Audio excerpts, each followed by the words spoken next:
Welcome to the gluten episode of Quiet the Diet. We're going to talk about gluten, we're going to talk about elimination diets, and we're hopefully going to talk about both of those in a very nuanced way, and maybe conversations that we haven't heard before when it comes to gluten. In my normal discussion of the dichotomy in the world between those who are aggressively pursuing health changes and those who believe that the pursuit of health changes might be mentally damaging, we kind of see the same conversational divide when it comes to gluten. On one hand, there's kind of this argument from the body positivity side saying that you can eat gluten if you don't have celiac disease, and actually restricting gluten may be harmful for your health. On the other hand, many of us in the functional nutrition and functional medicine world are adamantly against clients and patients consuming gluten at all. It's actually one of the first things that you hear in a lot of these functional medicine and nutrition appointments is cut out all gluten and cut out all dairy. It's super inflammatory and can't be digested by anyone. So there's kind of these two really, really strong arguments that I've been seeing in the nutrition world. And of course, who gets left out high and dry? You, the consumer, the client, the patient. So I want to clear up a little bit about gluten in this episode, a little bit about elimination diets, and hopefully let you, the listener, understand more about how we kind of landed in this spot where we're just not sure about gluten, it seems, on the surface. So first of all, when we're talking about gluten, we're talking about a specific protein inside of wheat products. And that would be generally breads, pastas, any kind of wheat flour derivatives, so baked goods, bagels, breads, things like that. It's also found in things like soy sauce, which a lot of people don't know, and can often be used in sauces as well as a thickening agent. The rates of celiac disease, which is the primary disease we think of, and which creates this very specific autoimmune response when someone consumes gluten, have gone up drastically. I think something like 400% in the last 50 years or so, even maybe 50 to 60 years or so. That in and of itself is, should ring kind of the alarm for us that something is going on with our digestion as a whole. So when we talk about gluten for the rest of this conversation, I want us to take the stigma out of the word gluten and take the idea that consumption of any food, any one food in the entire world, is going to kill us or harm us, so that we should be afraid of foods, that we are bad if we eat them. Let's take that off the table and let's just talk about the science of what we're seeing when it comes to gluten and consumption of gluten products. So I will say that I have worked with over 1,000 clients over the past 8.5 years. And I do notice that, anecdotally, to start with, many clients who have severe gut issues do better when they remove gluten from their diet. There is a belief in our society that if you do not have celiac disease diagnosed, you are not allowed to remove gluten from your diet. This comes in one of two kind of manifestations.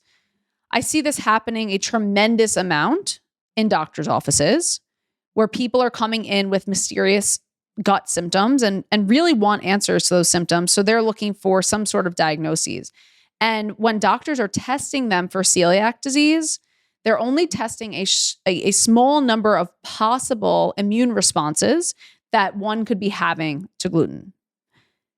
If you are having any other immune responses to gluten or responses otherwise, they're not going to be picked up in conventional medical doctors' offices generally. Of course, there are some awesome doctors who run more comprehensive testing. This idea that we have to have a diagnosis before we experiment with our diets or before we start to try to see what's going on with us is a really, for lack of a better word, it's a bullshit argument.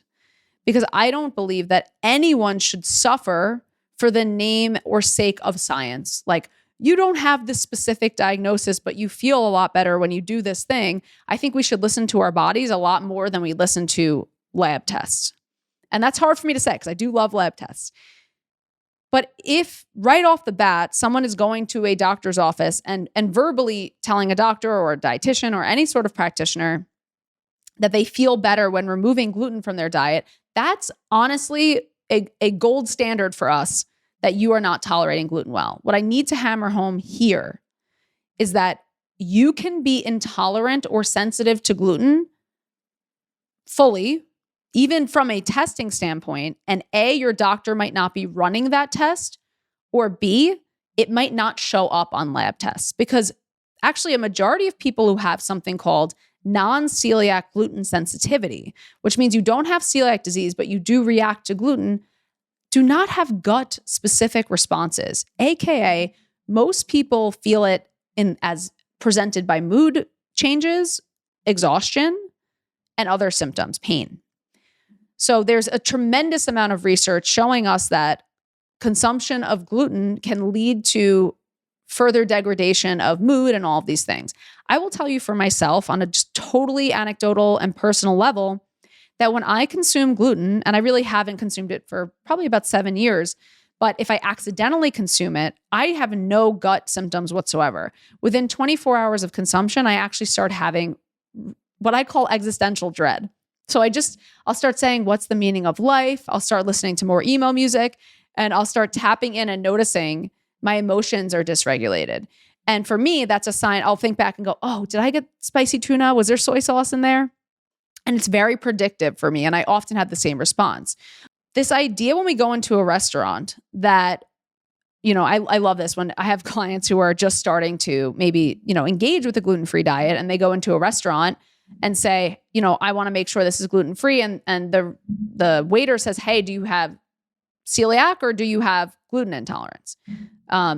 Generally, of course, the reason they're asking this is because they want to know, behind the scenes, we're not going to use the same fryer or not, what do we need to do? But the question's actually asking, are you serious enough about this? And are you sick enough about this? And for me, if I feel depression or existential dread for an entire day after consuming gluten, I feel really strongly that I don't want to consume it. It could really throw me off and make me feel not well. Just because I don't have those gut symptoms, and just because one very, very specific lab test doesn't tell me that I have celiac disease, which I actually don't know, I've never been tested, but doesn't mean that my symptoms are less important than someone who has celiac disease. Now, I need to explain this. Some people with non-celiac gluten sensitivity do experience less symptoms than people with celiac disease. And celiac disease is a little bit more measurable also because you can actually visibly see gut damage sometimes, or all of the time. In most cases, you can see gut damage. But the experience of being ill from consumption of one specific food should not, the level of illness should not matter if someone doesn't want to feel ill or consume it. So I just want you to know that if you are interested in cutting gluten out of your diet, you don't need to justify that to me or to any or waiter or anyone else. You shouldn't have to show your kind of celiac papers when you go to a restaurant in order not to be sick. And I think on a higher level concept too, this idea that we're entitled to eat food the way we want to eat food and to choose healthy habits or choose whatever habits we want is a broad issue too, because again, it's this idea that you have to earn not eating gluten. You have to have celiac disease. I always find it so honestly creepy when I'm with anyone's with their family members or friends and their friends are inquiring at a dinner table what their medical diagnosis is. So if someone says, I'm not consuming gluten, that should be validating and justifying enough. And my advice to you is if you are engaging on a gluten-free journey or a gluten-reduced journey, just own it. I would say that I sometimes apply a little humor. If someone says, like, do you have celiac disease as a response to I'm not consuming gluten? You can just ask it right back. I do this mirroring game a lot too. Do you have celiac disease? Oh, okay. Are we asking each other questions about each other's health? How are your bowel movements? That person, it's lovely for that person to have an opinion about you consuming gluten. It's lovely for, a medical professional to have an opinion about it. And it's an entirely different thing when you are the person who has to deal with the illness after. So that 1 second decision to advocate for yourself, if it means you not being sick for a couple days, it might really be worth it. And I know it's hard. I know there's so much stigma around making these choices for ourselves. And by the way, I haven't even gotten to the part of the episode yet where I say if I agree with reducing gluten from your diet or not. But if it is a choice that you are looking to make, there are some strategies and ways that you can do that in a social setting, because I know it can be challenging. I often call ahead or ask my clients to call ahead to a restaurant also to ask if they have gluten-free options. And again, just kind of my tips for that conversation would be you can kind of brush it off and do the mirroring a little bit, which is a little gaslighty, but I'm giving you permission to do that. And you can also say, if you wanted to justify yourself, which you absolutely don't have to, I just feel better when I don't eat it. Thank you for asking. In general, when it comes to people making comments about what you are eating or doing, you can also always say this: I value your opinion so much. I'm actually good and I know exactly what I'm doing right now. If I need help, you're the first person I'm going to ask. This is an easy way to be kind and gentle with a person who's trying to understand you or in some cases help you. And it's also a way to, frankly, move the conversation along a little bit and set those boundaries in a really easy way.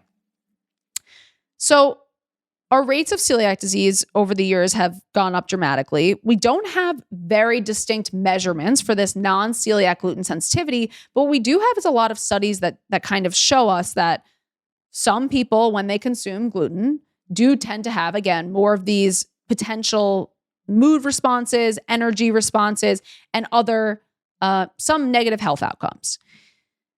The scientific understanding of why that happens, we have a couple different ideas about the mechanisms of why that might happen for people. First of all, the wheat that we see today and the gluten that we see in the wheat today is far different than what our ancestors consumed. So it's not, I just want to make one thing clear also. If you are experiencing symptoms from consumption of gluten, you're not making it up. It's not in your head. And it's not something that you're doing, for fun. Like other people think that you're just making it up for fun, or, oh, it's a trendy thing to be gluten-free. If you have all these mysterious symptoms and you want to experiment with something, I just want to give you that permission and tell you it's okay. And it's not a fun fad for you. I understand that you actually don't feel well and you actually are looking for help. And I commend you for doing that, honestly.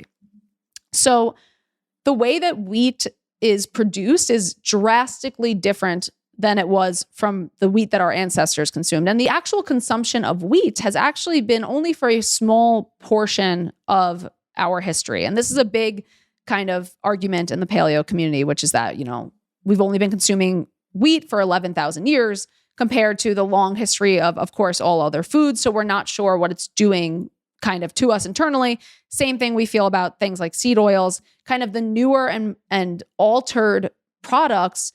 We're not sure how it's working kind of in our health and environment of our bodies. And we also have much higher rates of every single chronic illness now than we have. So we're also trying to draw these conclusions. So as an example of someone who has celiac disease, what kind of happens when we consume gluten is we're eating some sort of a wheat product. It's getting to our digestive system, specifically talking about our small intestine.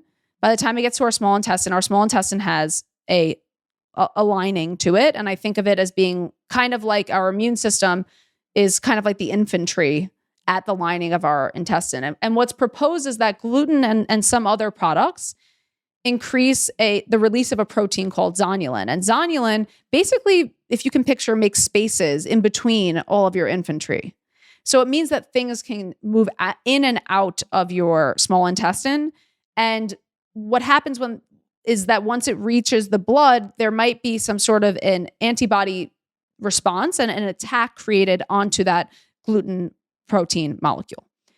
When that happens, there's two issues that arise. Remember, the gluten is kind of making its way out of the gut through the infantry. And once it gets through, your body doesn't recognize this object. It's in the wrong place and starts to mount an attack. In doing that, it can also mount an attack on your actual infantry, your gut lining in that area, which means that more tiny little holes can be created and inflammatory damage can be created. And since a majority of our immune system is located inside of our gut, this is where the issue arises. The other issue with gluten specifically is that what we call molecular mimicry, which means that gluten itself look somewhat like our thyroid hormones. So our body can also mount an attack onto our thyroid hormones thinking it's gluten. It notices that something is wrong. This is somewhere that it shouldn't be. This is an object that isn't supposed to be here, and mounts an attack as your body. We want our bodies to mount attacks on things to get negative toxins and toxicants out of our body when necessary, and kill, right? That's what we want it to do. The issue is when you have this level of inflammation that's chronic and becomes systemic. And this is seen in celiac disease primarily, but we believe that a component of this mechanism is also happening for people with non-celiac gluten sensitivity.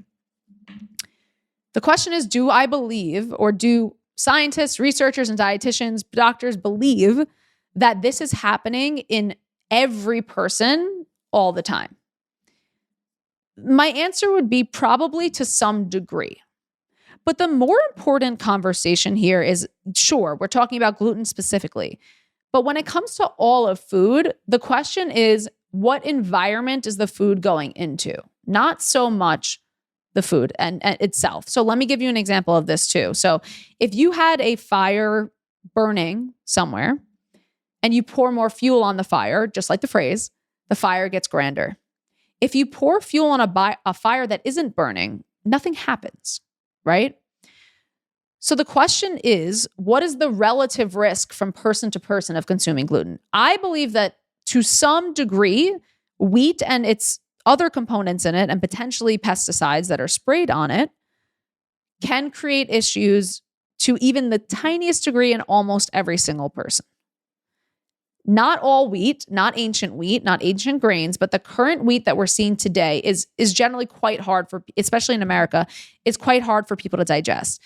This is also why people experience, upon traveling, you must have heard this from your friends when talking about gluten, when they go to other countries, oh, my friend who has celiac can go to Italy and eat pasta, but they can't eat it here.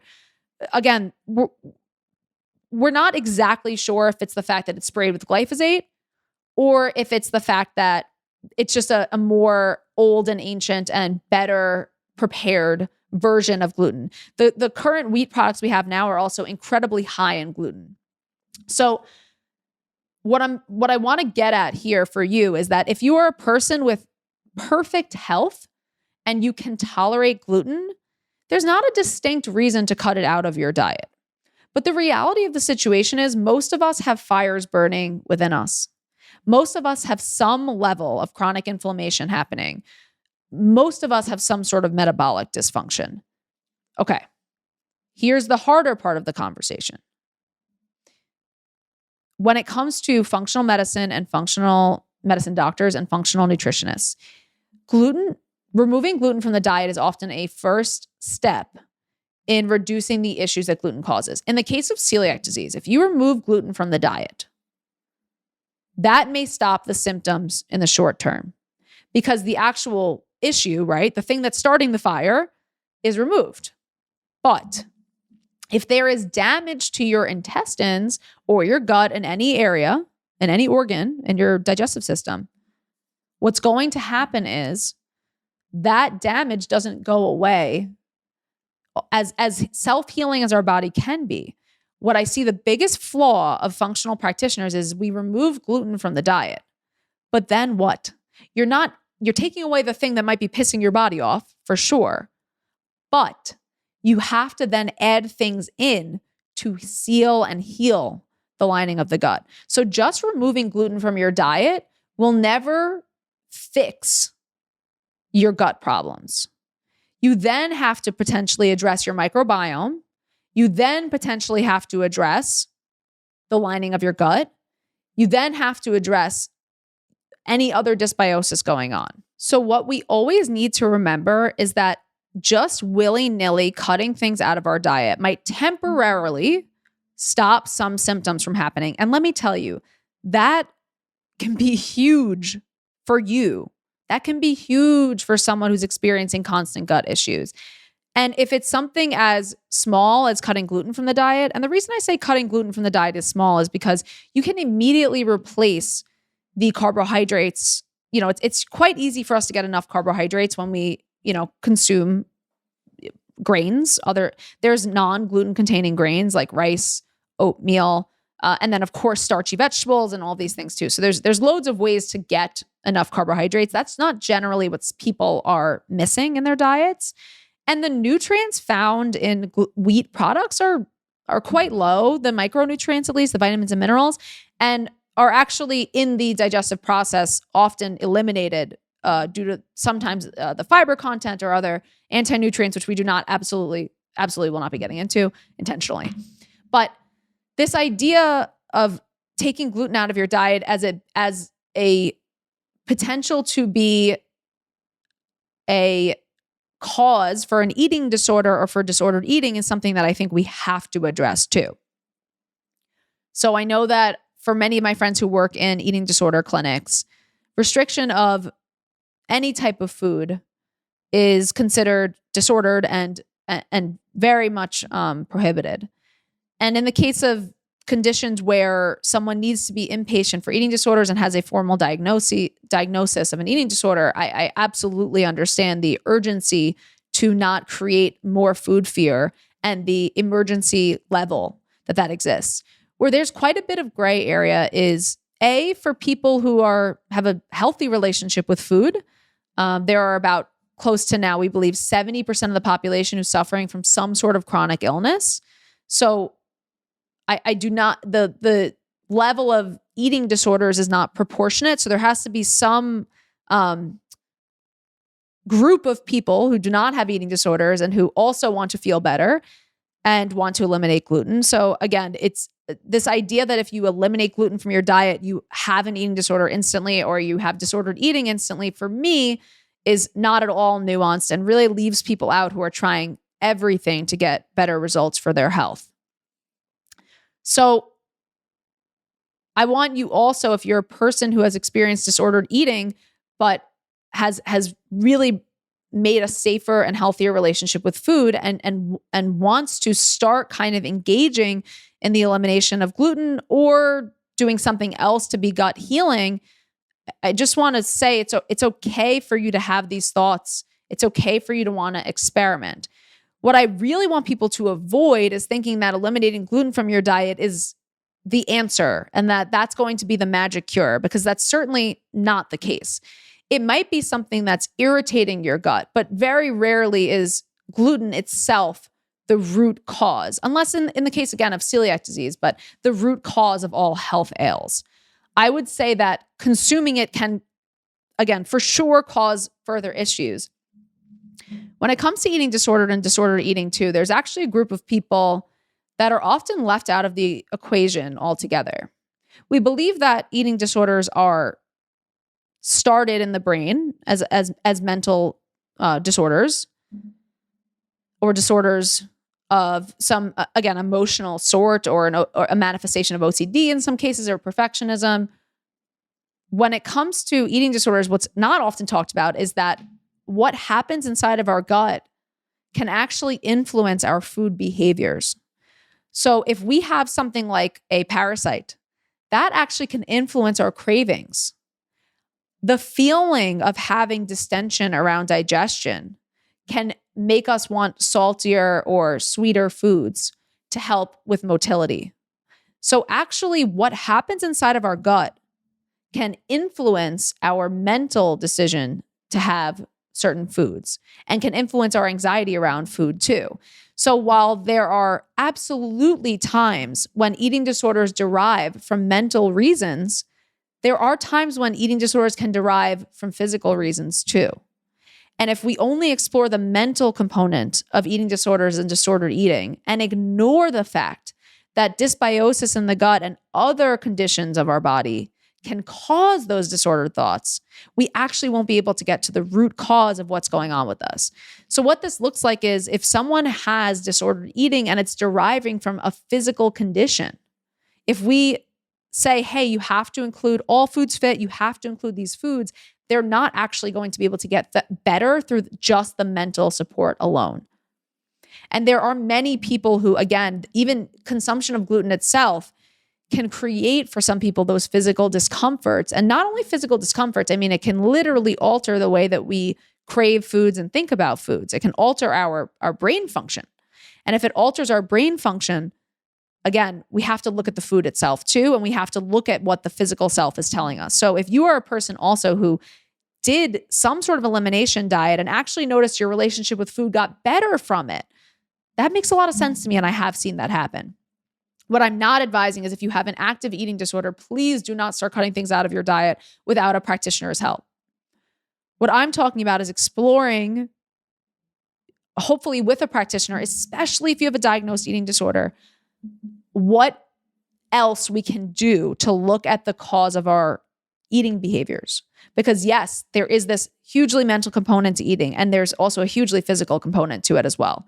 So yes, I have literally seen clients while consuming gluten or other foods that were not working well with them and their digestive environment, I have seen their relationship with food improve through elimination of those foods, which again is so counter to what we hear all the time, which is that if you cut out any foods, you develop an eating disorder. Well, I've seen people cut out foods and develop a better relationship with food. It is entirely possible, but it has to be done strategically and gently at the same time. So it's really important to understand that nuance.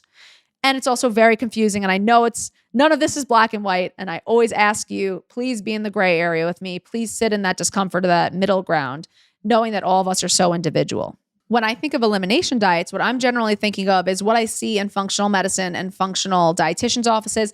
Also what I see in conventional medical offices, which is you basically have a diagnosis like IBS, and the doctor will give you a quote unquote, let's say a low FODMAP plan, maybe a specific carb diet, a GAPS diet, a histamine intolerance diet.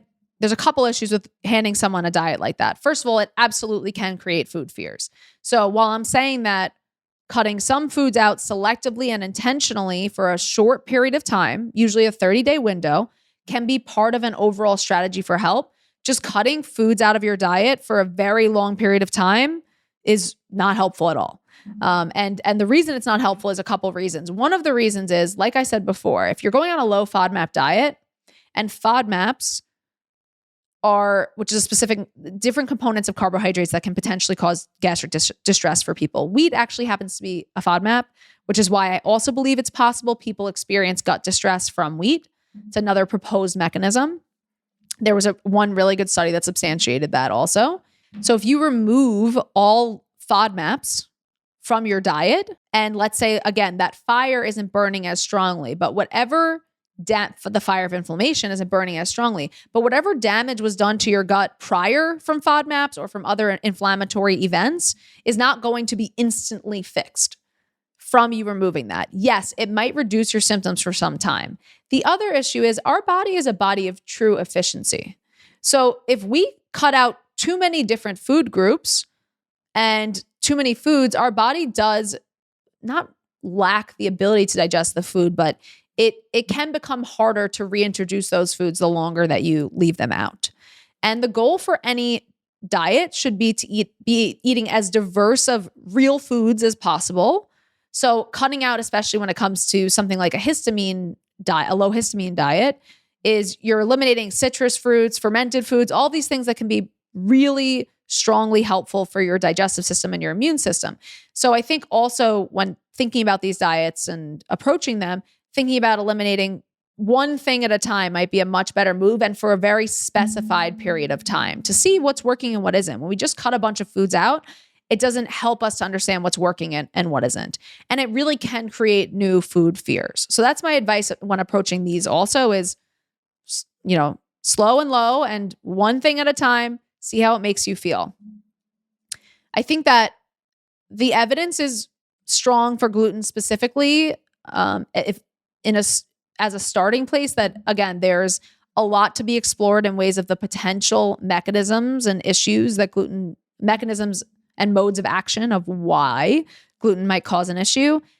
And we have a decent amount of research to understand that also this leaky gut component, this, those little holes in your infantry can really cause a potential issue. And then also the pesticides and all of those other glyphosate issues along with gluten. So I am not generally afraid to replace gluten in the diet with other foods, either gluten-free varieties or naturally non-gluten containing foods. There's a big difference between eating gluten-free cupcakes for lunch every day and consuming sweet potatoes instead of having bread, right? There's there's a 100% chance that any person can get the nutrients they need from non-gluten foods. Rice, and if it was even from a cost perspective, rice and oatmeal are as inexpensive as bread is. Taste-wise, I mean, the gluten-free varieties is a different conversation too. I think, there's some brands I really like, and it's possible to find those swaps if you want to do the gluten-free products. So removing gluten from our diet this is something that I need to eliminate right away from our brains, which is that it does not cause any sort of deficiencies. So it's not like it's dangerous in any capacity to remove specifically gluten from the diet, especially the gluten that we're seeing, again, consumed in America currently. If removing gluten from the diet does cause disordered eating or an eating disorder, or I wouldn't say cause, but does correlate for someone with disordered eating or an eating disorder, it might not be the right time for you to make, if you feel that's you, it might not be the right time to make that diet change. So part of Quiet the Diet is also really applying compassion and nuance with every single decision you make. So you have to sit with yourself and say, hey, if I'm not feeling well and I want to explore this, does it scare the crap out of me to cut something out of my diet? Does it feel unsafe? Then don't. Then it's not your time. But I will say, gluten versus any other food, just strictly because the way that it is processed now is quite hard to digest and assimilate for most people. Again, digest doesn't mean only what happens when it goes through your gut. It's also what happens in absorption. It happens we're talking about what happens after the fact with your body's response. It seems that in many, many, many studies, people report better digestion, better mood with reducing gluten. And again, there's a lot of different ways and reasons why that happens. Gluten is pretty much alone in that for me when it comes to elimination.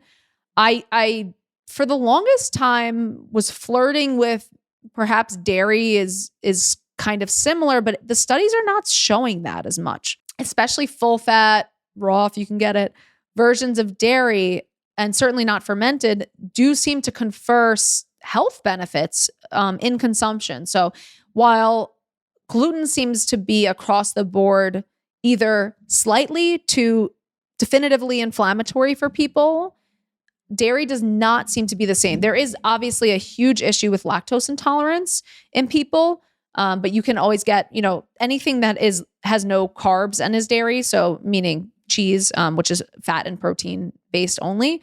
Lactose is an enzyme specifically that exists in the carbohydrate portion of dairy. So it does not exist. It's in very low quantities in Greek yogurt, and it's in no quantities in cheese. So that's why if you can't tolerate ice cream or milk, but you can tolerate cheese, that might be a lactose specific issue. So again, it was always proposed that dairy itself was causing the same inflammatory response. Maybe we weren't supposed to consume dairy. The studies are not really showing that, but they do show that for gluten. So I would say that, again, with being as nuanced and gentle to your relationship with food as possible, I do feel I owe you this scientific understanding of some of what might be happening to some degree in every single person with the consumption of these foods. If this was a couple hundred years ago and we were talking about the wheat that existed even 100 years ago, I would be having a different conversation with you. It's just the current status of what the wheat is that we have available. Again, do I believe that gluten itself is the root of all evil and it is the number one cause for all medical disease that we see today? Absolutely not. Do I believe that because most of us live in an environment inside of our bodies with chronic inflammation that gluten can add fuel to the fire for most people? I do believe that. So the answer is, to what degree can you tolerate gluten? And if you can avoid in life removing anything from your diet, it might make your life easier, first of all.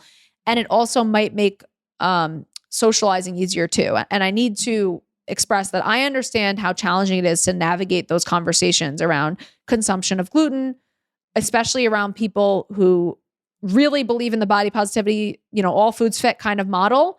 I certainly know for my clients, all foods definitely don't fit when you're chronically ill, and gluten is usually one of those foods. So I will also say that anytime we're consistently eating something that's sickening us, it does not show a lack of a sense of trust, respect, and responsibility that our brains and our body have for each other. So I think it's very safe to approach a short-term gluten-specific elimination diet, but the other elimination diets, I really want people to caution against doing them willy-nilly, cutting any food groups out of their diet that they possibly see as an issue, and with doing those for prolonged periods of time, because our guts really need food diversity, variety, and we want to be able to flex and show our body how resilient it is. So we always want to, I always say to my clients, I want you to get away with as much as you can get away with. So the goal is never to cut as much out of your diet as possible.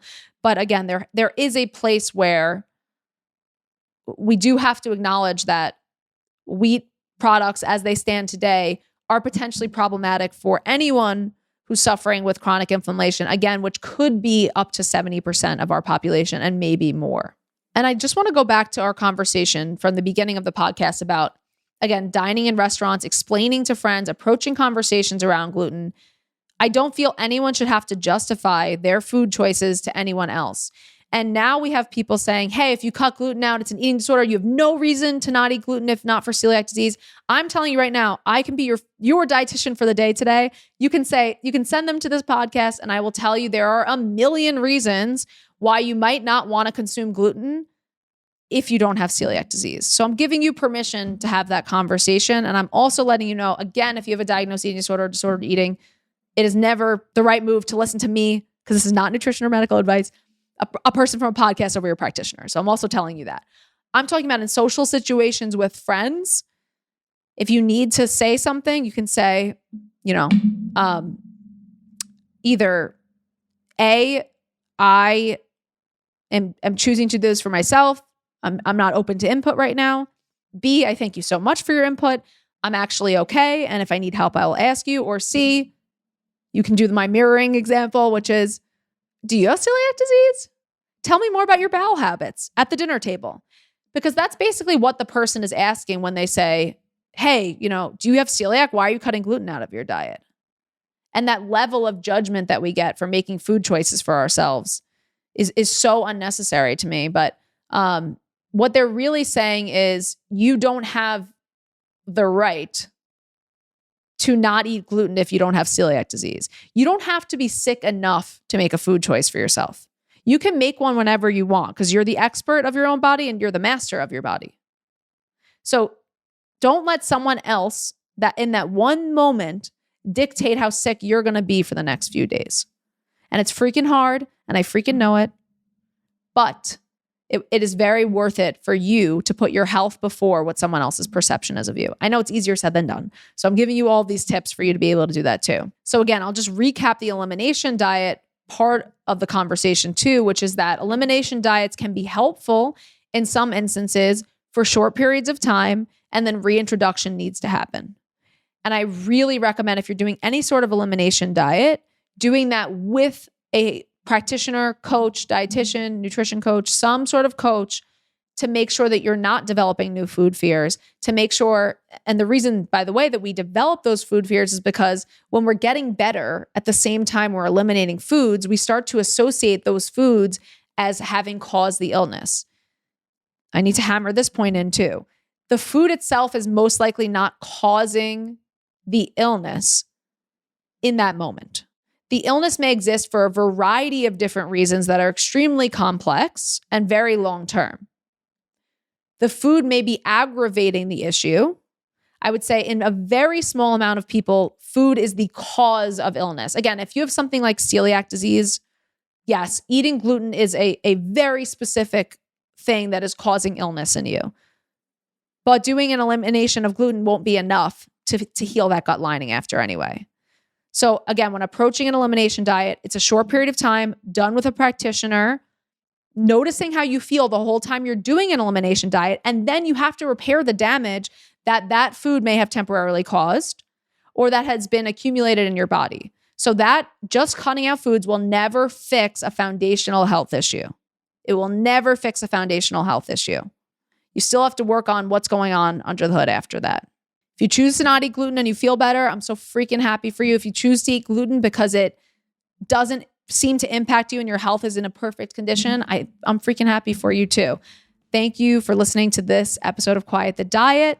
If you love this episode, please subscribe, send it to a friend, let them know they can choose to or not choose to eat gluten. They can choose to go on an elimination diet or not. And I'll see you on the next episode.